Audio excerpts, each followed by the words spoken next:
அதே மாதிரி அடுத்து கொடுத்துருந்தது வந்து பாலசுப்ரமணியன் டிஏவி அப்படின்னு சொல்லி ஒரு நண்பர் கொடுத்துருந்தாங்க. Very fine service in astrology like what next. This type of advice not got before for me. If it happen I will get good route in my life. உங்களுக்கு ஒரு விஷயம் தெரியுமா, எப்போ கிடைக்கணும்னு இருக்கோ அப்போ தானே கிடைக்கும். இந்த எப்போ கேட்கணும்னு விதி இருக்கோ அப்போ கேட்பாங்க, எப்போ சொல்லணும்னு விதி இருக்கோ அப்போ சொல்லுவாங்க. இது ரெண்டும் மேட்ச் ஆகிறதுக்குன்னு ஒரு டைம் வேணும்ல. அந்த டைம் வர்ற வரைக்கும் அப்படித்தான். +2 முடிக்கிறப்ப எனக்கும் அதே மாதிரி தான். அடுத்து என்ன படிக்கிறது என்னென்னலாம் ஒன்றும் தெரில. சும்மா மொத்தமாக போய் சரி எல்லாத்துக்கும் காலேஜுக்கும் அதுக்கு அப்ளிகேஷன் போடுவோம் இதுக்கு அப்ளிகேஷன் போடுவோம்னு தான் புத்தி போச்சே தவிர மற்றபடி ஷார்ப்பாக இந்த லைனை எடுத்துகிட்டு இப்படி போகணும் அப்படிங்கிறதெல்லாம் தெரியல. தெரிஞ்சிருந்தாலும் ஜோசியத்துக்கு வரும்னு சொல்லியிருந்தால் அப்போ சிரிச்சிட்டு தேர்ந்திருப்பாங்க இல்லை. எனிவே அது ஒரு பக்கம். அதை நீங்கள் ரொம்ப குறைப்பட்டிருக்கீங்க. குறையெல்லாம் பட வேண்டியதில்லை. எது நடந்ததோ அது நன்றாகவே நடந்தது அப்படி வச்சுக்கிடுவோம். Nice to hear your Vedic service for future generation to go their own path as per their interest and their chart combinations. அதான் ரொம்ப முக்கியம். அதாவது ஒரு இதை பார்க்குறப்ப அடுத்து +2க்கு அப்புறம் அந்த பையனை வந்து எந்த பக்கம் கொண்டு போகிறோம் அல்லது 10th அப்புறம் என்ன குரூப்பில் சேர்க்க போகிறோம் அப்படிங்கிறத அந்த வேரியேஷன்ஸ் புரிஞ்சுக்கிறதுக்கு இந்த வீடியோ பார்க்குறதுங்கிறது ஒரு பக்கம் இருக்கட்டும், இதெல்லாமே வந்து ஒரு கைடன்ஸ் தானே. இந்த பக்கம் போகலாம் இந்த பக்கம் போகலாம் அப்படிங்கிற மாதிரியான ஒரு இது கைடன்ஸ் மட்டும்தான் கொடுக்குது. ஆனால் அவங்க பர்டிகுலர் ஜாதகத்தை எடுத்து வச்சு உக்காந்தா, ஒரு ஜோசியர் எடுத்து வச்சு பார்க்குறாங்கன்னா அதில் பார்க்க வேண்டிய விஷயங்கள்ங்கிறது வந்து அவங்க அப்பாவுடைய பொருளாதார நிலை. ஏன்னா ஒரு காலத்தில் நல்லா படித்தா நல்ல மார்க் எடுத்தால் எல்லாம் போயிடுவாங்கங்கிற மாதிரி சொன்னாங்க. இப்போ மார்க்காவது ஒன்றாவது முதல்ல அதனை பாஸ் பண்ணிட்டா போதும். 700 மார்க் எடுத்திருக்கியா அவனுக்கு MBBS சீட்டு கொடுத்துருவாங்க. அப்போ 650 மார்க் எடுத்திருக்கியா பரவாயில்ல இன்ஜினியர் ஆகிக்கப்போ அப்படின்னு சொல்லி என்ஜினியர் சீட்டு கொடுத்துருவாங்க. அப்போ பணம் தான் வேணும். இது வந்து படிப்பு மார்க்கெல்லாம் 2ஆம் பட்சம்ன்றதுனால முதல் பாயிண்ட்டே தகப்பனாருடைய பொருளாதார நிலை. அதுக்கப்புறம் வர்றதுங்கிறது அந்த பையனுடைய இன்ட்ரெஸ்ட். யார் படிக்கிறாங்களோ படிக்கிறவனோட இன்ட்ரெஸ்ட்டு. அதுக்கப்புறம் வந்து அவனுக்கு இருக்க டெஸ்டினி என்னதான் இருக்குது ஜாதகத்தில். அப்போ இவன் இந்த இதை படிக்க வச்சா இதுக்கு போயிடுவானா, அவனுடைய தொழிலுக்கும் படிப்புக்கும் ரிலேட்டடான ஃபீல்டு அமையுமா, அதில் ரொம்ப முக்கியமாக பார்க்க வேண்டியதாக தான். அப்படி அமையாதுன்னு தெரிஞ்சால் சும்மா சாதாரணமான ஒரு படிக்க வச்சிடலாம். இப்போ வந்து ஒரு BA English, BA Tamil, BCom அந்த மாதிரி, BA எக்கனாமிக்ஸு அந்த மாதிரி ஏதாவது ஒன்று படிக்க வச்சிட்டா கூட அதான் எப்பயுமே யூஸ்வலாக ஒரு ஜாதகத்துப்படியே படித்த படிப்புக்கு அவர் வேலை செய்ய போகிறதில்ல. அப்போ ஆட்டோமேட்டிக்காக அடுத்த வேலையை சூஸ் பண்ணிக்கிடுவார். படிப்பும் சிரமம் இல்லாமல் போயிடும். சிலர் என்ன பண்ணுவாங்கன்னா மல்லு கட்டி என்ஜினியரிங் படிக்க வச்சு கடையில் உட்கார வச்சு வியாபாரம் பார்க்க விட்ருவாங்க. அதுக்கு பிகாம் படிக்க வச்சுருந்தாலே போதும். அவன் சிரமப்பட்டு 4 வருஷம் படிக்கணும்ன்றல 3 வருஷத்தில் பிகாம் முடிச்சுட்டு வந்திருந்தாலே போதும். ஸோ அது மாதிரியான விஷயங்களில் இது ஹெல்ப்ஃபுல்லாக இருக்கும் அப்படிங்கிறத யோசிச்சு தான் அந்த வீடியோவே பண்ணுது. மிக்க நன்றி சார், அதை கரெக்டாக நோட் பண்ணியிருக்கீங்க. அடுத்தது வந்து their interest and their chart காம்பினேஷன்ஸ்னு கொடுத்துருந்தீங்க. At least all parents should thought about their children interest and as per their astro chart. இதுதான் சார் இப்போ நீங்கள் சொன்ன அடுத்த 2வது வரி அதில் கரெக்டு சார். முதல்ல வந்து அவங்களுடைய பொருளாதார வசதி, அதுக்கப்புறம் பிள்ளைங்களுடைய இன்ட்ரெஸ்ட்டு, அதுக்கப்புறம் அந்த சார்ட் என்ன சொல்லுது, இதில் அனுப்பலாமா இல்லை டீவியேஷன் எதுவும் தேவைப்படுதா அப்படிங்கிறத அப்போ தான் பார்க்கணும். அதுக்குள்ளே அவனுக்குள்ளே எத்தனையோ திறமைகள் பொதிந்து இருக்கலாம் இல்லையா, அதெல்லாம் இது வந்து வெளிக்கொண்டு வர்றதுங்கிறது வந்து ஒன்று ஒன்றா பிடிங்கி தானே கொண்டுட்டு வரணும். பார்த்து சரி பண்ணி கொண்டு வர்றது. அந்த மாதிரி லைனில் அவனை இறக்கி விட்டால் அவனுடைய ஃபியூச்சர் ரொம்ப நல்லாயிருக்கும். They can try for their studies without parents' pressure and interest. Why? Because I am suffered my complete life more than 60 years. 60 வருஷமா 60 years wasted my entire life without any satisfaction. 60 வருஷமாக எனக்கு மனசில் திருப்தியே வரல அப்படின்னு சொல்லியிருக்கீங்க. இதை எப்படி எடுத்துக்கிறதுனே தெரியல. Anyway, to my parents and my son and daughter, I hope you may turn this for others. எனக்கு தான் இப்படி இருக்கே பரவாயில்ல, நாங்கள் படிக்கிற காலங்களில் தான் இப்படி கைடன்ஸ் எல்லாம் இல்லை, இப்போ என்னத்தையோ ஒரு பக்கம் ஃப்ளாஷ் ஆகுதில்ல, இனி பரவாயில்ல அப்படின்னு சொல்லியிருக்கீங்க. மிக்க நன்றி. Without checking their charts, parents R forcing their kids as per their interest.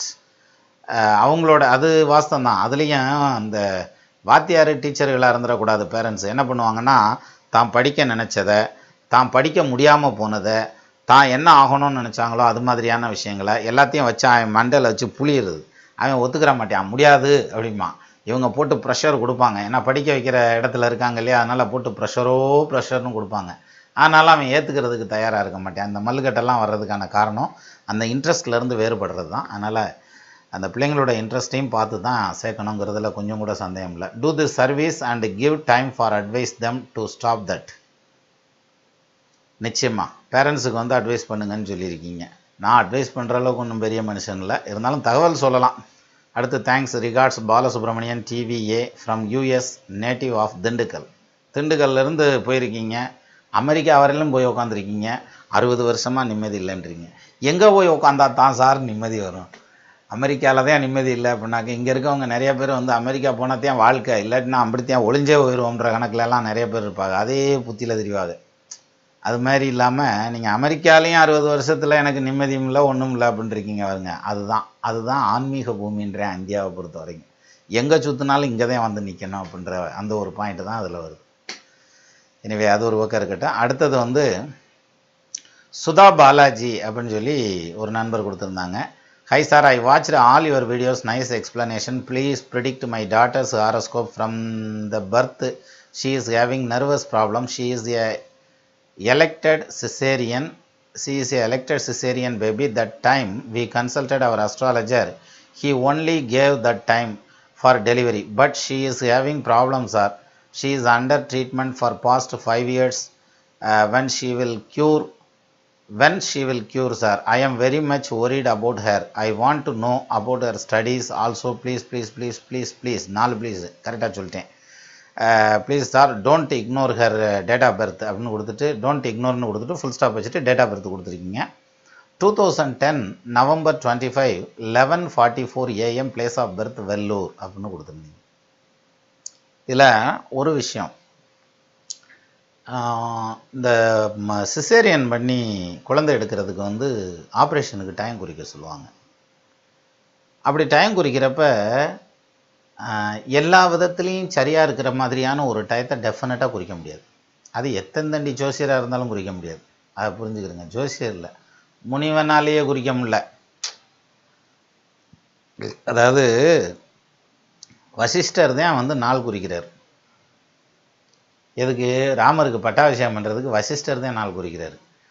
அப்போ அவர் குறித்து கொடுக்குற நாளில் வந்து அந்த தேவை நடந்திருக்கணும்ல, அந்த ஃபங்க்ஷன் முடிஞ்சிருக்கணும்ல. அவர் நல்ல நாள் தானே பார்த்து குறிப்பார். அதாவது ஜோசியரை விடுங்க, முனிவனே குறிக்கிறான். சரியா? பிரம்ம ரிஷி ராஜ ரிஷின்லாம் சொல்கிறாங்களே, அப்பேற்பட்ட ரிஷி குறிக்கிறார். அப்போ அது ஏன் வந்து அதாவது குறித்ததுக்கப்புறம் ஒரு நைட்டில் ஓவர் டைமில் 14 வருஷத்துக்கு வாய்தா போட்டு விட்டாங்களே. ஆலிசூல் உலகமெல்லாம் பரதனை ஆள நீ போய் தாளிருந்து ஜடைகள் தாங்கி தாங்கருந்து அவமேற்கொண்டு பூலிவம் கானம் நன்னி புண்ணிய துறைகள் ஆடி 7 ஆண்டில் வா இப்போ கிளம்பு அப்படின்னு சொல்லி விரட்டி விட்டாங்கல்ல. அப்போ அது எப்படி நடந்தது? ஏன் இந்த ஒரு முனிவர் குறித்ததே நடக்கலை?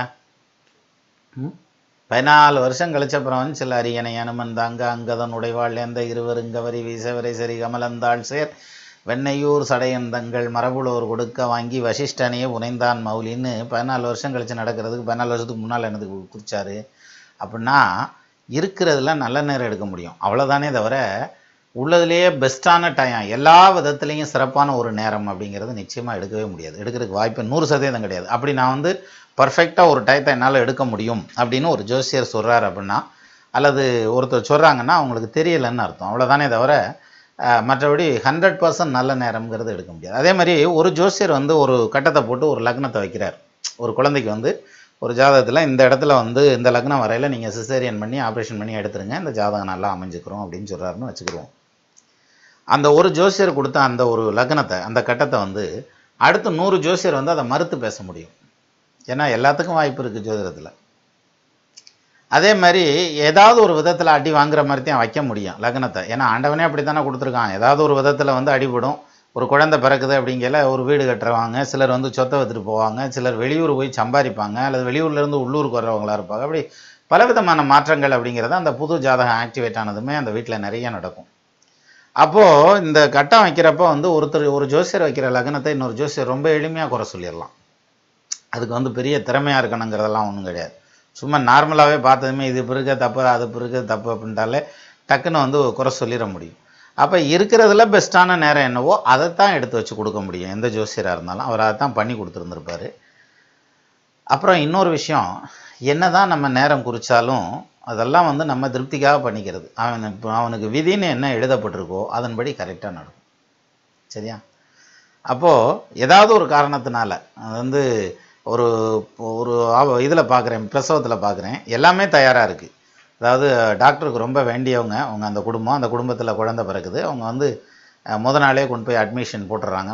மறுநாள் காலையில் 9 மணிக்கோ 10 மணிக்கு ஆப்ரேஷன் பண்ணுறதுக்கு முத நாள் காலையிலேயே வந்து ஒரு 7-8 மணிக்கே போய் ஆஸ்பத்திரியில் அட்மிஷன் போட்டுடுறாங்க. அப்போது 10 மணிக்கே நம்ம ஆப்ரேஷன் சொல்லியிருந்தாங்க. 1 மணி நேரத்துக்கு முன்னாலே அனஸ்தீசியா வந்து உட்காந்துருக்காரு, பீடியாட்ரிஷியன் வந்து உட்காந்துருக்காங்க, சர்ஜன் வந்துட்டாங்க, எல்லாம் ரெடியாக இருக்குது. அப்புறம் போய் தேட்டருக்குள்ளே போகிறாங்க. நான் கூட ஏதோ ஒரு வீடியோவில் சொல்லியிருந்தேன். தேட்டருக்குள்ளே போகிறாங்க, கரெக்டாக அந்த டயத்துக்கு எடுக்கிறது மாதிரி தேட்டருக்குள்ளே கொண்டு போகிறாங்க. அப்போத்தையும் நானும் போனேன். தேட்டருக்குள்ளே கொண்டு போகிறாங்க, கரண்ட் ஆஃப் ஆகி போச்சு. ஜென்ரேட்டர் ஸ்டார்ட் பண்ணுறாங்க, ஜென்ரேட்டர் ஸ்டார்ட் ஆகலை. பேட்டரி இருக்குது, டீசல் இருக்குது, ஸ்டார்ட் பண்ணி வர்றதுக்கு ஆள் இருக்குது, எல்லாம் இருக்குது. ஆனால் ஸ்டார்ட் ஆக மாட்டேங்குது. என்ன செய்வீங்க? கடன்னு அடுத்த லக்னத்துக்கு நகர்ந்தது பார்த்துக்கோங்க. நகர்ந்ததுக்கப்புறம் தான் டெலிவரியே ஆச்சு. ஸோ அது மாதிரி பிராப்தம் என்னவோ அதுதான் நடக்கும், அதை வந்து மாற்றவே முடியாது. அது மாதிரியான ஒரு விஷயம் இருக்கிறதுனால இந்த ஜோசியரை குறை சொல்லி பிரயோஜனம் இல்லை. ஏதோ அவரால் முடிஞ்ச வரைக்கும் அவர் என்னத்தையோ பண்ணி வச்சுருக்கார். தன்னால் முடிஞ்ச ஒரு பெஸ்ட் என்னவோ அதை பண்ணி கொடுத்துட்டார்.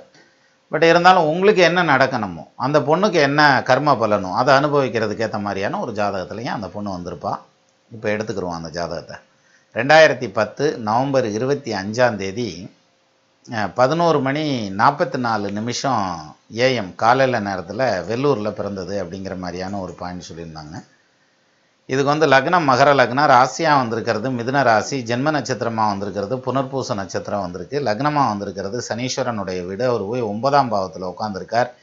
திரிகோணஸ்தானம்னு சொல்லுவாங்க 9ஆம் இடத்தை. திரிகோணத்துலேயோ கேந்திரத்துலேயோ லக்னத்திலேருந்து 9ஆம் இடம் 5ஆம் இடம் அல்லது 1, 4, 7, 10ன்னு சொல்லக்கூடிய கேந்திர ஸ்தானங்களில் லக்னாதிபதி உட்காந்துருந்தா அவங்களுக்கு ஆயுள் கெட்டின்னு சொல்லி சொல்கிறான். கேந்திர கோணம் தன்னில் கீர்த்தியாய் லக்னநாதன் சார்ந்திட சுபகிரகங்கள் தானுமே வந்து கூட ஆய்ந்து மோரைநாதன் பாவியாய் பலவானாக வாய்த்திடும் கீர்த்திமானாய் வயது 100 இருப்பன்காலன்னா. அப்போ ஆயுசு பலம் பிரமாதமாக இருக்குன்னு சொல்லி சொல்கிறான். ஸோ ஆயுசை பற்றி பிரச்சனை இல்லை. இந்த நர்வஸ் ப்ராப்ளம் வர்றதுக்கு என்ன காரணம்? பாப்பா பிறந்ததுமே நடந்து வந்தது குரு தசை. அந்த தசை தான் என்ன நடக்குது 2024 வரைக்கும் நடக்குது. அந்த குரு பகவான் பார்த்தீங்கன்னா 3-12க்கு உண்டானவர். அவர் சுயசாரம் மாரி நிற்கிறார், இதெல்லாம் நல்ல விஷயம். ஆனால் அவர் 2ஆம் இடத்துல நிற்கிறார், வாக்குஸ்தானத்தில் நிற்கட்டும், ஒன்றும் தப்பு இல்லை. இன்னும் சொல்லணும்னா மகர லக்னத்துக்கு வந்து முழு சுபர்னு எடுத்துக்க முடியாது குரு பகவானை.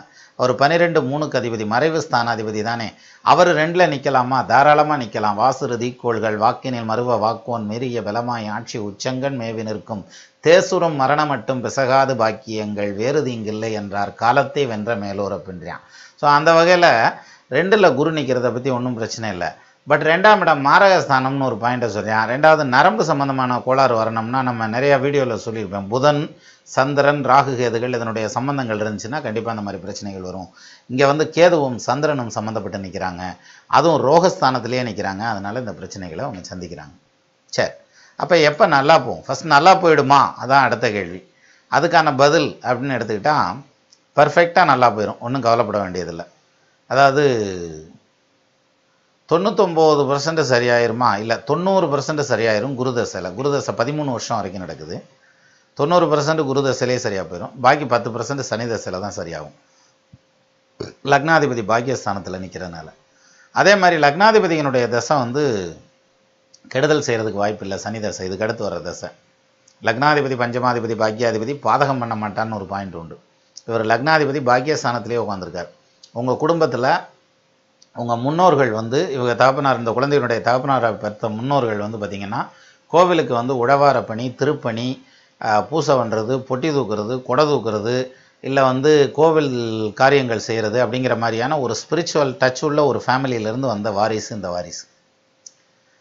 அப்போது ஜென்மாந்திரங்களில் செஞ்ச வழியாக செஞ்ச அந்த புண்ணியமும் பேசும் கண்டிப்பாக.